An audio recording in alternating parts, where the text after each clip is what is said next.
de retracer un petit peu la genèse, la généalogie, l'histoire des idées qui convergent vers ce que j'appelle l'anti-utilitarisme, le paradigme du don. Et je suis très sensible à ces questions-là parce qu'il me semble qu'en effet, dans le domaine de la pensée, nous vivons une espèce d'oubli permanent. Et les doctrines qui étaient célèbres à un moment, tout à coup, passent dans l'oubli total, plus personne ne s'en souvient. Et très souvent, on réinvente 20, 30, 40 ans, 80 ans après des choses qui semblaient évidentes à tout le monde et puis qui ont été oubliées. Donc je pense que c'est très important de ne pas effacer ces traces, de garder la mémoire des trajectoires de pensée. En ce qui concerne la nôtre, bien sûr, elle se caractérise par la référence à Marcel Mauss. Marcel Mauss qui est, comme tout le monde le sait, le neveu d'Émile Durkheim, son héritier intellectuel, et aussi, comme tout le monde le sait beaucoup moins, qui est le principal ami et collaborateur de Jean Jaurès, donc le grand nom du socialisme français. Donc il y a cette tradition politique, marxiste au départ, socialiste associationniste après, de Marcel Mauss, qui est tout à fait importante dans sa trajectoire de pensée. Et d'ailleurs, on peut montrer, c'est ce qu'a fait un de mes amis dans sa livre, Sylvain Zibira, dans un livre qui s'appelle Marcel Mauss, savant et politique. On peut montrer comment toute l'œuvre proprement théorique de Marcel Mauss est inspirée par ses engagements politiques et réciproquement, comment ces engagements politiques sont en cohérence complète avec son positionnement épistémologique.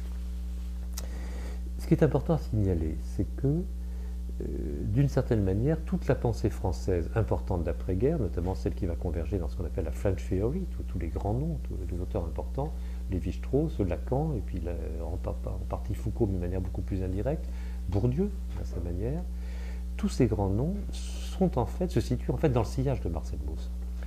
Et sont d'une manière ou d'une autre des héritiers de Marcel Mauss. Alors déjà des héritiers au minimum de l'idée de l'importance des faits symboliques, de l'importance du symbolisme dans l'existence sociale, ça c'est un point fondamental.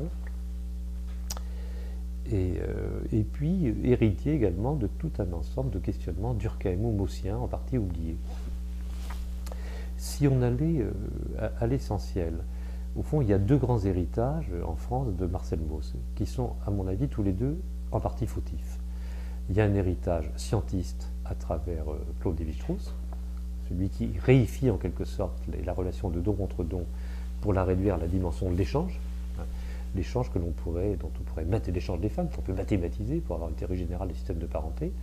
Ça, c'est la déviation en partie scientiste.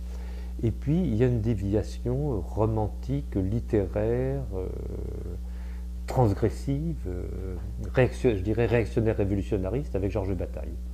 Et tout l'héritage littéraire de Georges Bataille, le culte de la transgression, etc. Le culte de la transgression artiste. D'une certaine manière, toute la psychanalyse lacanienne, si fondamentale en France, est une espèce de conjonction bizarroïde de ces deux déviations de l'héritage maussien, avec un volet scientiste d'un côté, toute la théorie du mathème chez Lacan, et puis une espèce là encore, de fascination pour la folie, pour la transgression, on ne sait pas trop quoi. Bien.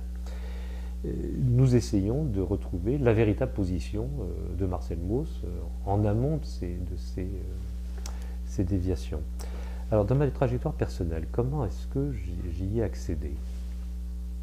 Déjà, ce qu'il faut rappeler, moi je suis né en 1944, donc je commence mes études universitaires en 61-62, ça fait un certain temps. Ce qu'il faut rappeler, c'est que je fais à la fois en parallèle des études de sociologie et de sciences économiques. Je suis les deux cursus. Ce qu'il faut rappeler, c'est qu'à l'époque, tout le monde lit Marcel Mauss, en tout cas dans les études de sociologie ou de philosophie. Il n'y a pas un philosophe de l'époque qui n'ait lu Marcel Mauss, c'est une évidence. C'est un texte fondamental, et c'est sur le don, tout le monde se doit de l'avoir lu. Première chose, donc je l'avais lu comme tout le monde, et menant en parallèle des études de sociologie et d'économie, évidemment j'ai toujours été particulièrement sensible au grand écart entre ce que j'apprenais d'une part, le modèle économique sur les bancs des facultés de droit et sciences économiques, et puis le texte de Marcel Mauss, qui met en scène deux types d'humanité qui n'ont strictement aucun rapport. Bon, voilà, je pense que c'est un peu la source de mon étonnement premier, qui alimente toute ma trajectoire personnelle. Mais il se trouve que, assez jeune, terminant un DEA de sciences économiques, dans la 5e année de sciences économiques, à 22-23 ans, j'amorce une thèse de sociologie avec Raymond Aron sur l'idéologie de la planification, une critique de l'Union soviétique de la planification, et je tombe sur les textes de Claude Lefort. Alors, tout le monde ne connaît pas Claude Lefort, qui est considéré maintenant comme peut-être le principal philosophe français de la démocratie. C'est quelqu'un qui a 84 ans maintenant, qui est toujours en vie. Claude Lefort, qui a été, en 1940, je ne sais plus exactement, entre 1945 et 1947, je crois, le fondateur de la revue Socialisme ou Barbarie, avec Cornelius Castoriadis. Ce sont les deux fondateurs, donc c'est des héritiers de la tradition trotskiste, qui deviennent assez rapidement critiques de cette tradition trotskiste, tout en gardant certaines composantes, et puis qui amorcent progressivement une autocritique du marxisme. Il me semble que cette école de pensée, ce courant de socialisme barbarie, a été l'équivalent pour la France de l'école de Francfort en Allemagne, voilà, avec des thématiques un petit peu parallèles, un peu croisées. Je lis Claude Lefort qui m'embauche, j'ai 23 ans, comme son assistant de sociologie à l'université de Caen. Donc je suis très vite mis en contact avec Claude Lefort. Claude Lefort qui par ailleurs est l'héritier spirituel le légataire, l'exécuteur testamentaire de l'œuvre intellectuelle de Maurice Merleau-Ponty.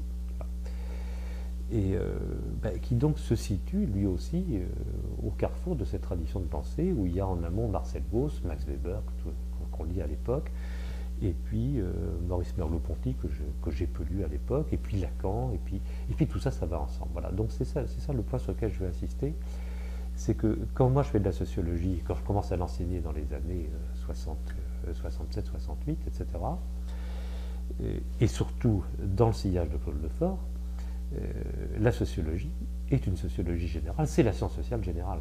Voilà, c'est pas du tout ce que c'est devenu. C'est pas un lieu de recherche spécialisée dans tel ou tel sous-domaine de la vie sociale. C'est un lieu où il est parfaitement naturel de lire à la fois de la psychanalyse, de l'anthropologie, de l'ethnologie, de l'histoire, de l'économie, de la philosophie, etc. Et c'est le cas d'ailleurs à l'époque également, quand je commence comme assistant de sociologie à Caen. Claude Lefort a un étudiant très brillant qui est Marcel Gauchet, qui sera son principal disciple à l'époque avant de devenir un de ses principaux opposants et contestataires, et qui fonctionne bien évidemment lui aussi dans cette dimension-là. Donc voilà pour une certaine trajectoire de pensée. Et cette trajectoire de pensée, fondamentalement, est anti-utilitariste au sens où je l'entends. Puisqu'il y a cette certitude que l'homme n'est pas seulement un animal économique, cette certitude qu'il faut penser la dimension politique des faits sociaux, et que les approches économiques ou économicistes, même à la Bourdieu, sont beaucoup trop limitées, beaucoup trop restrictives. Je continue un tout petit peu, il me semble quand même que, si je fais un peu non pas analyse, mais de réflexion, de réflexivité sur ma propre trajectoire, je pense qu'elle s'explique en partie justement par cette double formation d'économiste d'une part, puisque j'ai même, tout en étant assistant de sociologie de Claude Lefort, j'ai fait une thèse d'économie, j'ai passé une thèse, un doctorat d'économie, formation d'économiste d'une part, ouvert à cette tradition de pensée française, en partie phénoménologique, d'autre part. Et qu'est-ce que ça produit? Ça produit à la fois, bien sûr, une insatisfaction vis-à-vis des naïvetés de la pensée économique, de la vision économique du monde, mais symétriquement, ça produit une insatisfaction vis-à-vis du caractère flou d'une certaine tradition philosophique, d'une certaine tradition de pensée, qui ne réussit pas à s'organiser conformément à ce qu'on a en économie, des manuels, des présentations relativement axiomatisées, systématisées, des concepts de base, et qui du coup condamnent les étudiants à un perpétuel travail de recommencement. Et d'ailleurs moi-même j'ai mis un temps fou à comprendre certaines des origines des idées de Claude Lefort, par exemple, puisque c'était jamais expliqué de manière systématique. Et d'ailleurs, le propre du travail de Claude Lefort, dont il souffre lui-même considérablement, c'est qu'il est aussi peu systématisé que possible. Et ça donne un fonctionnement très particulier, puisque Lefort a beaucoup d'héritiers d'une certaine manière, qui sont parmi les noms les plus importants de la tradition de pensée française. J'ai parlé de Marcel Gauchet, mais il y a également Pierre Rosanvallon, il y a Pierre Manant, il y a Miguel Abencio, il y a tout un ensemble d'auteurs variés.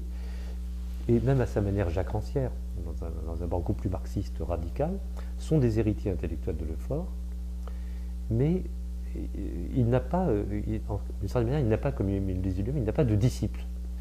Il ne peut pas avoir de disciple, c'est comme Zimol, parce que c'est une pensée trop, qui est trop antisystématique. Je critiquais tout à l'heure l'esprit de système, mais là, je critiquerai l'esprit d'antisystème. C'est une pensée qui refuse de se fixer à des concepts, et du coup, c'est quasiment inappropriable. On est presque obligé de refaire le travail de pensée de Lefort, pour reprendre une des expressions, à sa place. Et du coup, on ne capitalise pas. Et donc je pense qu'un de mes soucis dans le travail de la revue du Mousse, c'est précisément de réussir à fixer la base axiomatique minimale d'une pensée anti-utilitariste. Car nous sommes condamnés, et c'est vrai bien sûr dans le domaine de la pensée, mais c'est vrai dans le domaine de la réalité.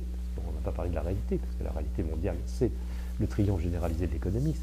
Il me semble que nous sommes paralysés, fragilisés, du fait que nous ne parvenons pas à fixer les grands cas d'une pensée alternative à la pensée dominante, qui est économiciste. La grande force de la science économique, c'est son simplisme. Elle est facile à comprendre, les axiomes de base sont élémentaires. À partir de là, on peut fabriquer des petits modèles et puis s'amuser, et puis les écoles prolifèrent. Dans la tradition de pensée anti-utilitariste, qui remonte à 2500 ans de philosophie, c'est comme si chaque auteur recommençait pour son propre compte ce travail de contestation d'un rationalisme trop étroit. Voilà. Mais chacun a sa manière et ça ne se cumule pas.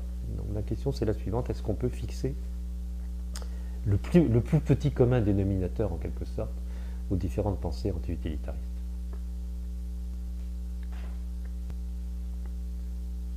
Oui.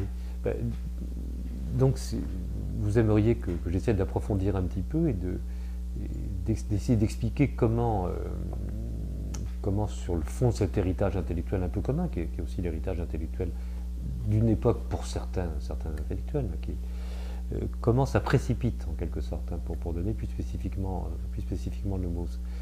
Alors je pense qu'une des raisons, c'est, et je reprends d'une autre manière ce que je disais à l'instant, c'est quand même mon passage par la science économique, qui n'est le fait d'aucun des auteurs que j'ai cités, ou des gens qui sont pris plutôt du côté de la philosophie ou de la psychanalyse, etc.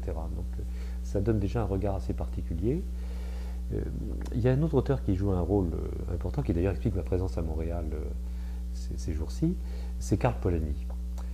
Karl Polanyi, c'est cet auteur, là aussi, socialiste, associationniste, humaniste, d'influence mondiale, l'auteur de La Grande Transformation, et que je vois comme l'auteur complémentaire de Marcel Mauss, et qui propose, avec toute son école, et une école anthropologique, d'histoire économique, qui propose une histoire du marché, en quelque sorte, à travers les temps, et qui montre le caractère, là encore, contingent, singulier de la société de marché contemporaine.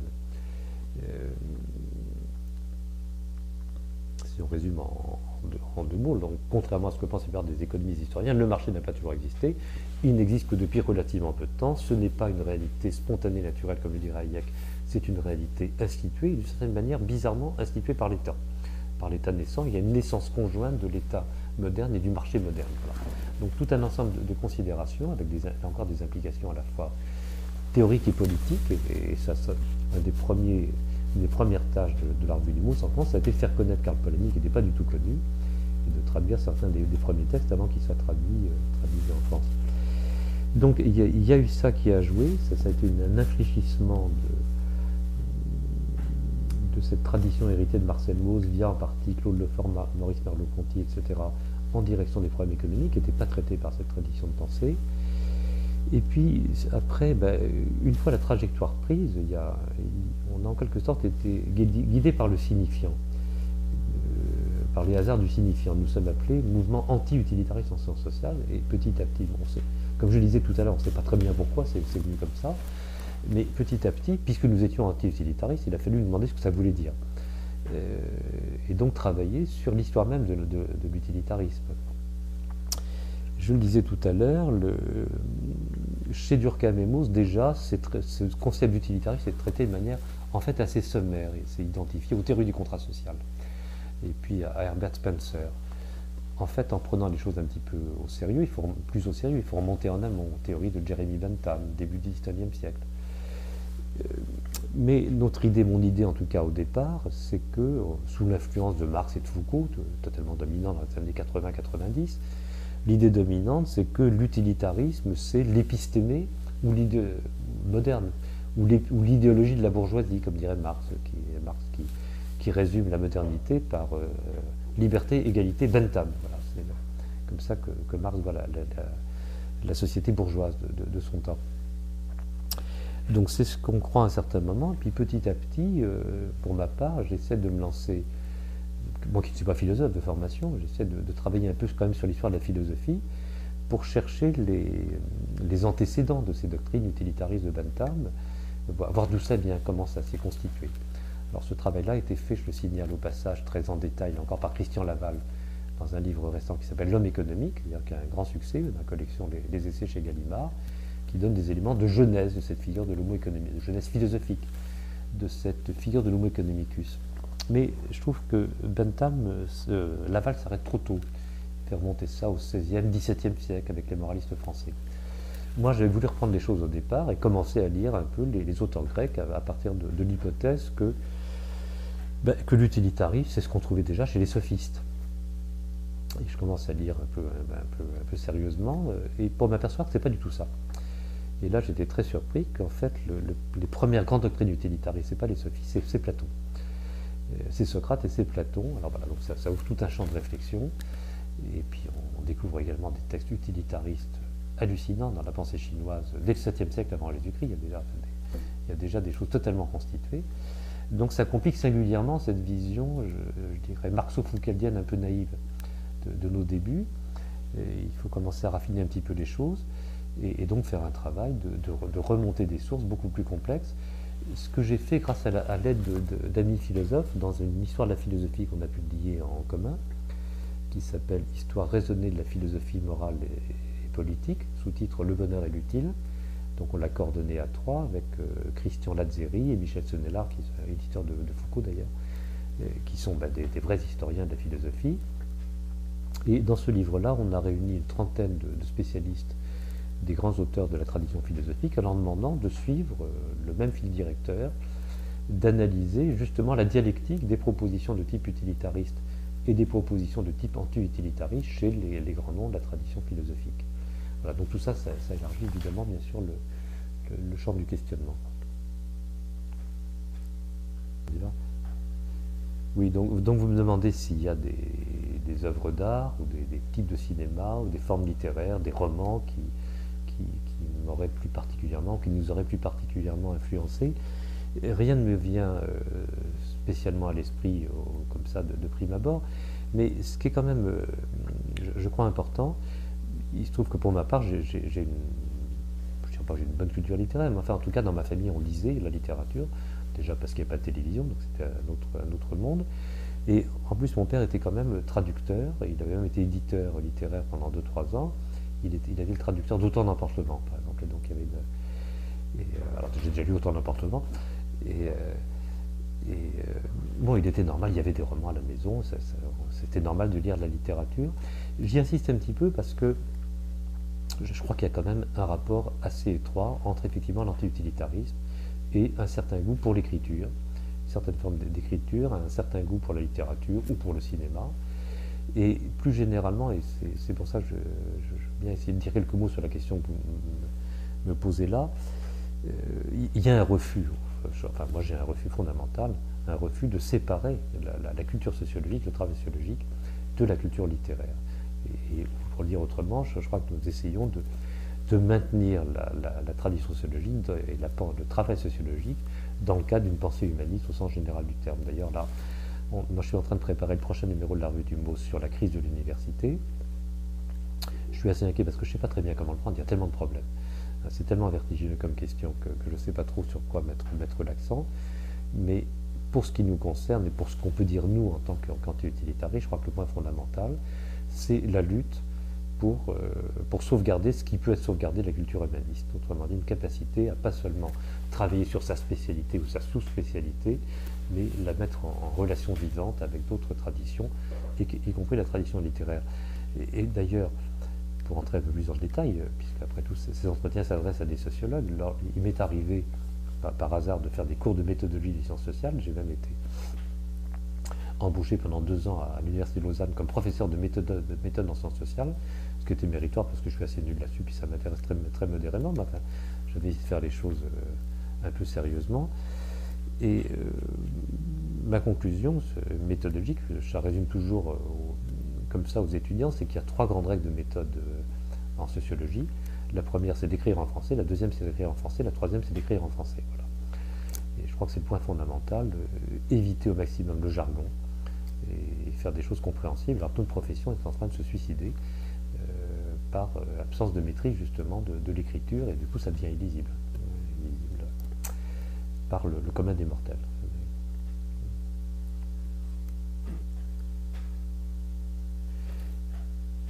Oui, la discussion sur le rapport à la méthode, aux méthodes en sciences sociales et l'articulation sociologie, littérature, culture humaniste me conduit à faire référence à un auteur qui est, non, je ne dirais pas qu'il a été très important pour nous, mais qui à certains égards est quand même fondamental et qui est un petit peu un peu un de nos prédécesseurs que nous redécouvrons en permanence. C'est l'auteur américain Alvin Goldner, qui écrit en 1970 un livre qui s'appelle The Coming Crisis of Western Sociology, d'inspiration totalement anti-utilitariste. Alors Goldner est un des grands noms de la sociologie fonctionnaliste américaine, des 10-12 grands noms de l'establishment sociologique, et qui fait rupture des orientations avec la sociologie, notamment qui donne une très grande critique du système de Parsons, et sur des bases radicalement anti-utilitaristes. Et notamment sur la question du rapport à la méthode, il dénonce déjà dans les années 70 un certain fétichisme méthodologique, une espèce de fascination pour la méthode, et en disant mais il vaudrait mieux sacrifier une partie de la rigueur méthodologique, et surtout si elle est fantasmatique, ce qui est très souvent le cas, une partie de la rigueur méthodologique pour mieux parler à nos frères humains, pour que la sociologie joue son rôle politique au sens, au sens général et noble du terme. Et moi je suis totalement en harmonie avec cette position. Alors par ailleurs, et c'est pour ça que je suis content qu'on en parle, Goldner est l'auteur de 2 textes tout à fait importants pour les débats qui nous occupent. Un qui est très célèbre, qui s'appelle la norme de réciprocité. The Norm of Reciprocity, qui bien sûr montre, comme nous, comme la tradition gaussienne, l'omniprésence dans les sociétés humaines de cette norme du donner-recevoir, la norme de réciprocité.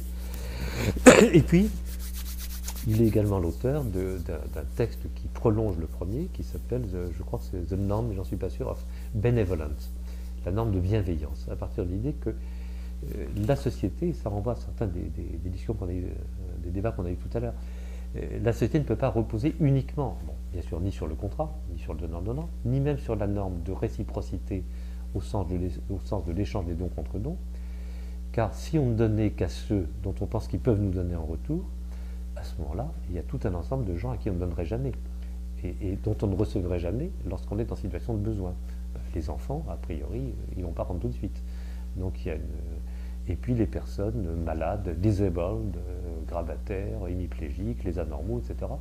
Tous ces gens-là, si la société reposait uniquement sur la norme de réciprocité, puis soi-même quand on est malade et impotent, si la société reposait uniquement sur la norme de réciprocité, elle serait vouée à la disparition pure et simple. Voilà. Donc il faut bien que dans l'existence sociale, il y ait autre chose que la norme de réciprocité, qu'on pourrait appeler une norme de générosité. J'aimerais bien le traduire comme ça. Ce débat sur les analyses de Goldner est très bien mené dans l'introduction d'un livre coordonné qui est sorti il y a 6 mois par mon ami Philippe Chagnal, qui est maintenant le secrétaire du MOUS. Ce livre s'appelle La société vue du don.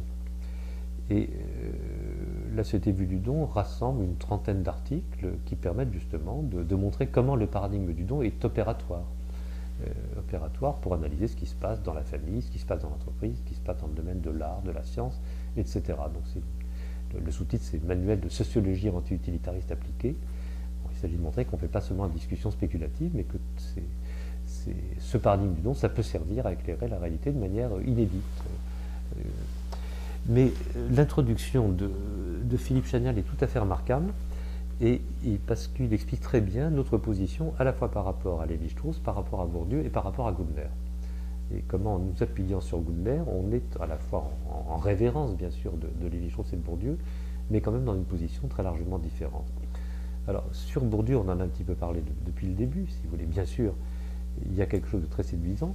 Moi-même, j'ai écrit un très long texte de critique de Bourdieu, d'une centaine de pages, dans Don, intérêt et désintéressement.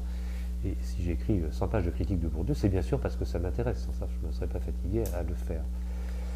Ça m'intéresse parce que je pense que Bourdieu est au bord de toucher à quelque chose d'essentiel, mais simplement il le rate. Il le rate en permanence. Il le rate parce qu'il n'assume pas son héritage maussien. Parce qu'en fait, il ne parle que de Mauss, d'une certaine façon. Parce qu'en fait, la seule question de Bourdieu transversale à toutes ces analyses, c'est la question du don. C'est ce qu'il essaie de penser sous les termes de capital symbolique. Mais simplement, il rebascule toujours sur la même conclusion qui alimente son pessimisme anthropologique fondamental. Le don, ça serait magnifique, mais c'est impossible. Comme dirait son ami complémentaire Jacques Derrida, le don, c'est la figure de l'impossible. Pourtant, ça serait la chose la plus importante. Seules les classes dominantes peuvent accéder au don, au désintéressement. Seul le désintéressement importe. Mais comme seules les classes dominantes peuvent y accéder, c'est donc que le don n'est pas pur, puisqu'il est motivé par la possession du capital économique. Et puis en plus, on s'aperçoit que ça rapporte. C'est intéressant d'être désintéressé. Donc si c'est intéressant d'être désintéressé, ça veut dire que ce n'est pas désintéressé, ça veut dire qu'il n'y a pas de don. Voilà. Et donc on retombe en permanence derrière ce qui me semble des ratiocinations, pour être honnête. Une espèce de ratiocination grandiose, qui est la ratiocination des moralistes français du XVIIe siècle, la ratiocination janséniste, La Rochefoucauld, etc., qui s'interroge jusqu'à plus soif, à perte de vue, sur le degré de désintéressement du don.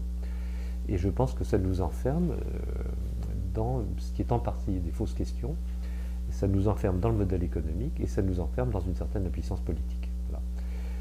Bourdieu sort presque de ça, justement, dans son dernier livre, Méditation pascalienne, où là, il est presque totalement gaussien, mais simplement, comme il ne fait pas son autocritique du parcours antérieur, il retombe dans une espèce de réductionnisme un petit peu incantatoire qui limite la pensée. Et donc je pense qu'il faut desserrer le carcan bourdieusien pour récupérer ce qu'on peut en récupérer.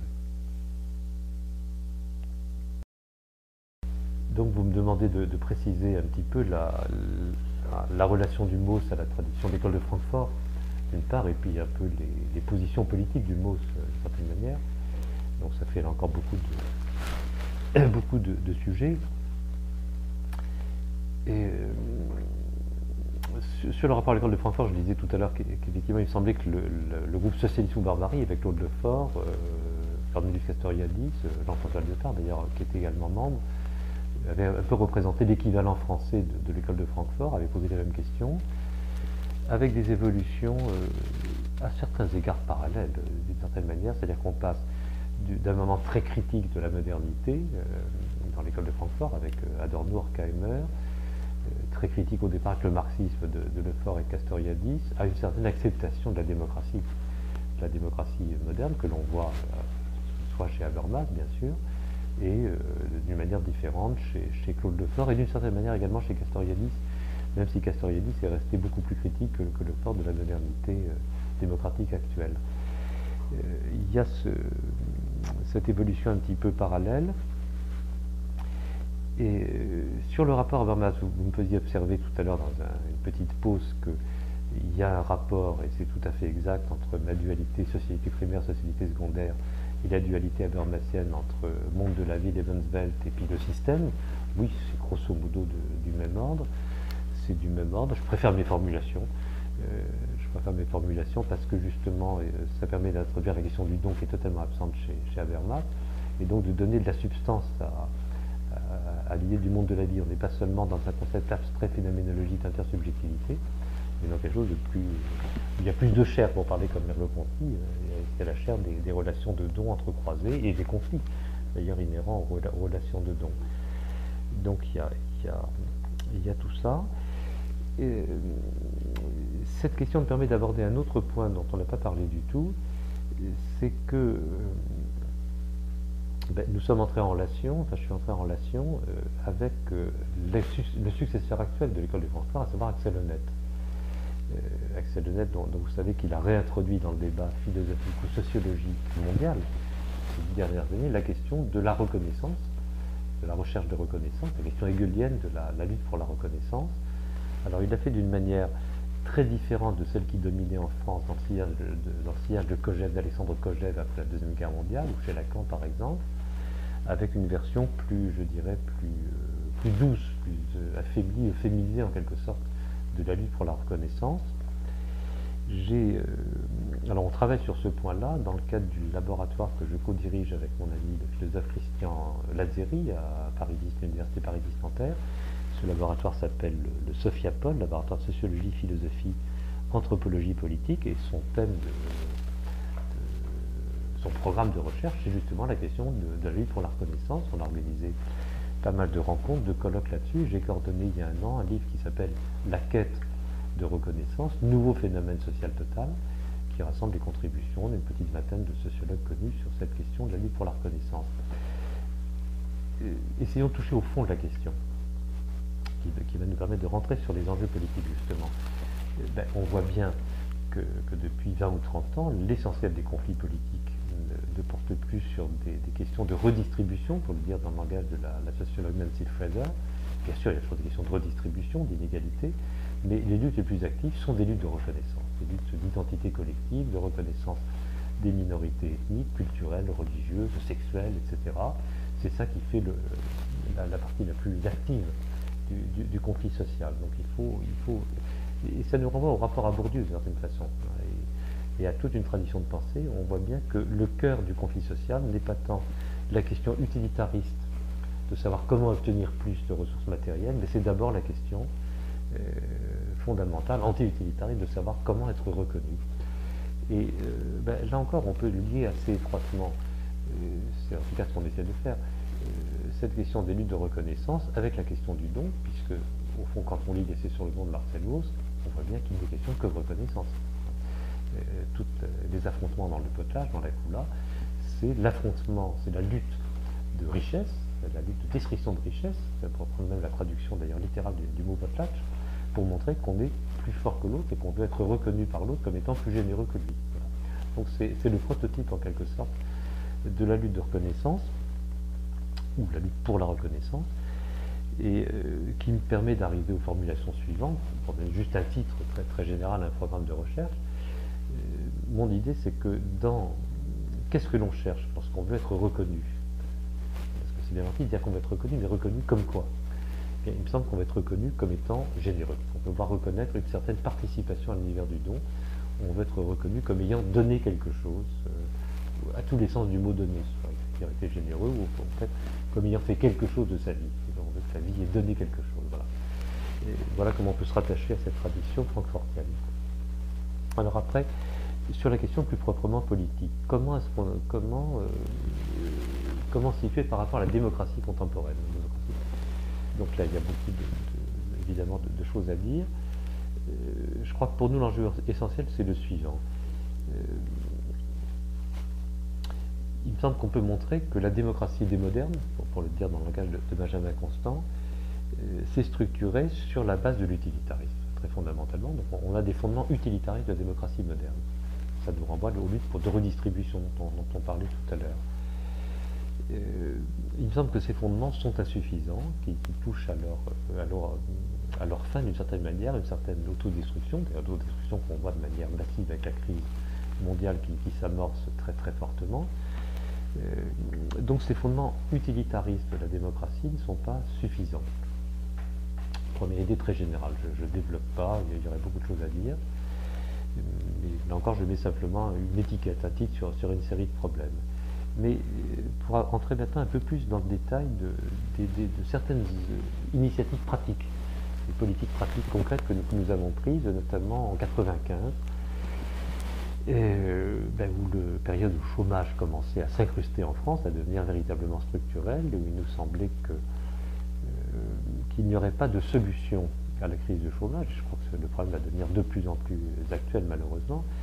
Il n'y aurait pas de solution purement marchande à la crise du chômage, bien sûr. C'est-à-dire que toutes les politiques de dérégulation néolibérale allaient vite montrer leurs limites, ne permettraient pas de résorber cette poche de chômage, mais que symétriquement, les solutions étatistes, le socialisme étatiste un peu archaïque, fordiste, ne suffiraient pas non plus. On ne peut pas embaucher toujours plus de fonctionnaires pour résoudre la question du chômage. Bon. Point de départ qui nous a fait prendre l'initiative de rédiger un appel pour lutter contre le chômage sur la base de 3 idées articulées, conjointes. Cet appel a obtenu des signatures d'abord de 35, puis après d'une centaine d'intellectuels connus en France et en Europe, très variés, allant du centre-gauche à l'ultra-gauche, de façon, avec des gens comme Jean-Pierre Dupuy, Robert Castel, Alain Lipietz, Tony Negri, Patrick Vivray, enfin beaucoup de gens, Dominique Méda, Jean-Marc Ferry, enfin, beaucoup de gens, André Gorz, tous convergeant vers l'idée, malgré de très grands désaccords sur tout un ensemble de points, convergeant vers l'idée que pour lutter contre la crise du chômage structurel, il fallait articuler 3 séries de mesures fortement interdépendantes. Première idée, première série de mesures. Puisqu'il n'y avait pas suffisamment de travail salarié à plein temps pour tout le monde, il fallait aller en direction d'une réduction, d'une redistribution active des emplois disponibles, ce qui pouvait passer par une forme ou une autre de réduction du temps de travail. Deuxième idée, puisqu'il n'y a pas suffisamment d'emplois dans l'économie privée d'une part et dans l'économie publique d'autre part, il faut développer le troisième secteur d'économie associative, d'économie solidaire, comme dit notre ami Jean-Louis Labille, qui était également un des signataires de l'appel. Donc, inciter fortement au développement de ce troisième secteur d'économie sociale et solidaire.